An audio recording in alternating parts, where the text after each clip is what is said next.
Alright, well, I was gonna peer and see if there was fuel in it. Looks like there may be some fuel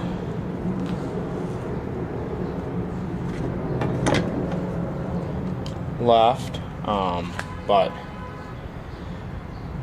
yeah, with this replacement ignition, the lister ran for over an hour on this tank of fuel, so I don't actually think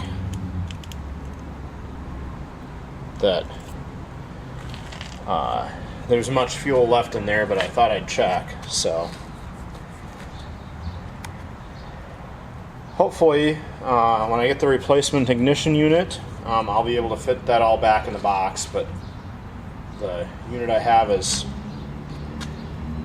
not the single AA modern unit. It's one of the older ones off the ET series, I think. I don't remember. It was laying around.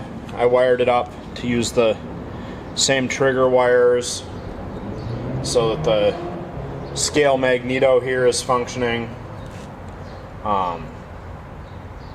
And it's a nice running little engine. And I think it looks good with the decals on. I think I did okay with them.